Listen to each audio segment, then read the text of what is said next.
Um dos maiores medos do escritor é olhar para aquela página em branco do Word, com aquele risquinho piscando no cantinho da tela, né? Aquele risquinho piscando, piscando, piscando, piscando. Por quê? Porque é uma questão do medo da página em branco. Ele olha aquela página em branco e pensa assim, putz, por onde é que eu vou começar? O que eu vou falar primeiro? Né? Então, quando a gente fala de medo da página em branco, muitas vezes o medo da página em branco nada mais é do que o medo da desorganização desses pensamentos e dessas ideias. Tá? Então, você tem que pensar o seguinte, né? A sua vida, ela não é uma linha reta. Sua vida, ela não é uma coisa que vem e faz assim, ó, e acabou. Não, a sua vida tem altos e baixos, né? A sua vida tem coisas, acontecimentos dentro dela que acontece, que a gente pode identificar como pontos de viradas. E isso também pode e deve acontecer no seu livro, né, Jeff?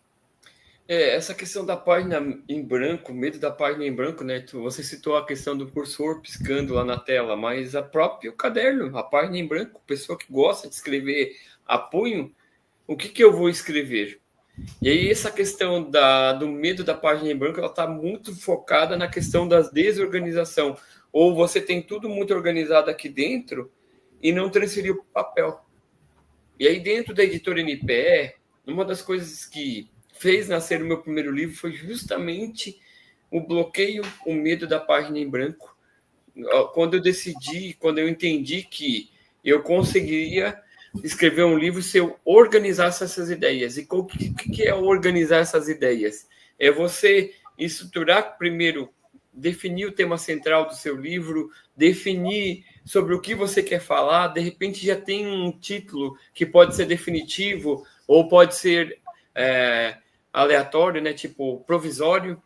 Depois que você tem o tema, o título, você vai começar a pensar o seguinte: sobre esse tema gostaria de falar sobre isso, aquilo, pá, pá, pá, pá, pá, pá, pá. Você coloca umas 10, 15 ideias principais do que você gostaria de falar, pensando na narrativa,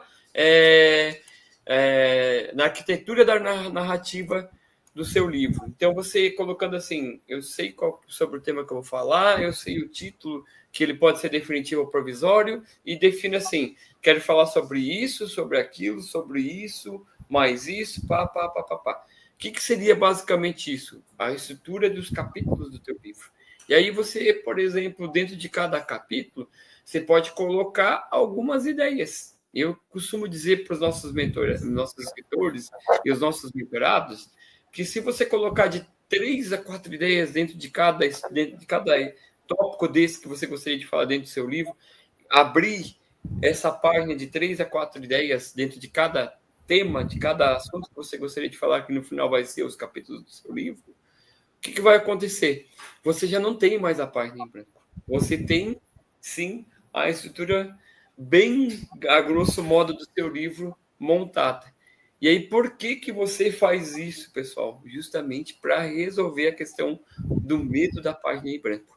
E aí, aliado a toda essa criação de estrutura, você define objetivos e metas. Por que objetivos e metas?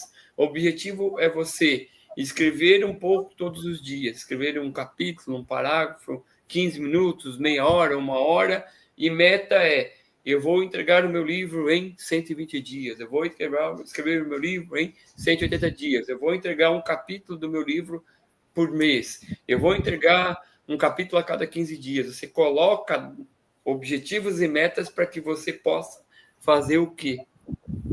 Entender que um livro ele não nasce da noite por dia. Entender que um livro ele é um processo de transformação que você passa, que também é um dos pilares da editora NPE. Você, quando escreve, você passa por um processo de transformação, por um processo de autocura, por um processo de entender que aquilo tudo só faz sentido se você passou por aquela determinada experiência.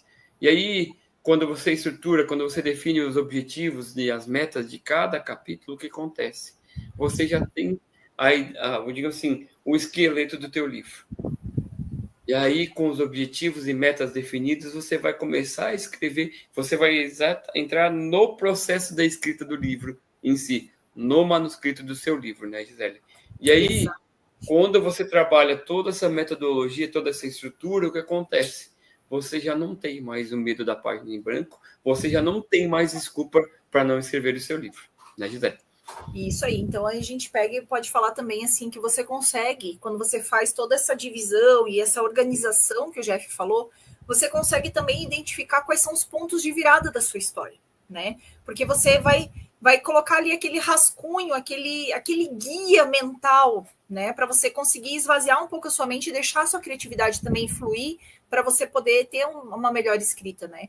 Você consegue então, né, identificar essa questão de pontos de virada e vai fazer que vão ser os marcos do seu livro, né? Os momentos que dividiram a sua vida, antes ou depois, uma perda, uma mudança, um amor, um fracasso, um sucesso, né? Porque o sucesso também é um ponto de virada. E você não tem que ter medo de contar a sua história, porque a gente está falando aqui basicamente de você contar a sua história, né? Você não tem que ter medo de contar a sua história. Você é o ser humano que você é por conta da sua história, por conta da bagagem que você traz, das experiências que você viveu, né, Jeff? Uhum. E aí entra essa questão do fio condutor, que é o tema central, né? Quando você divide os temas de cada capítulo, se vai ser sobre resiliência, se vai ser sobre a busca da identidade, sobre o perdão, sobre vencer um desafio, sobre criar um método de estudo, de trabalho, né? E aí você vai agrupando isso em capítulos, os temas em capítulos por ciclos de vida, em uma vez, e aí você já tem a estrutura do seu livro praticamente pronta, né? E qual é o objetivo de definir essa estrutura, além da página em branco?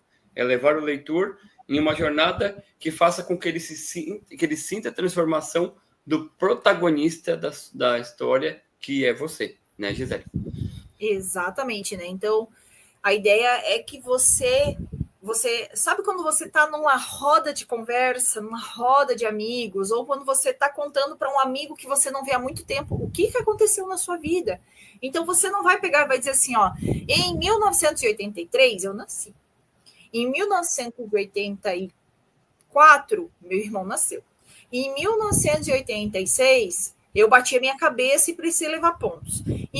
Não, você não vai pegar e separar aquela coisa, não, você não está falando um diário, a menos que esse seja o fio condutor do seu livro. O livro condutor do seu livro pode ser um diário? Claro que pode, mas ele vai estar formatado desse jeito do começo até o final.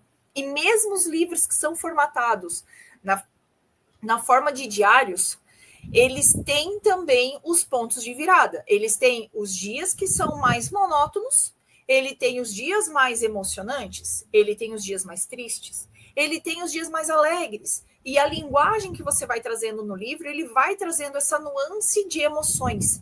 E quando a gente fala que a nossa vida ela é uma montanha russa, o nosso livro também. Está acontecendo alguma coisa, chega naquele clímax, poxa, aconteceu, então teve o ponto da virada. De que forma ele ressignificou isso?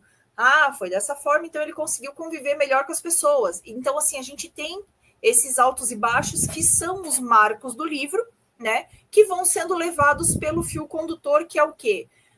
No final, qual é a lição que você quer que a pessoa extraia desse livro? Né? Esse é o fio condutor.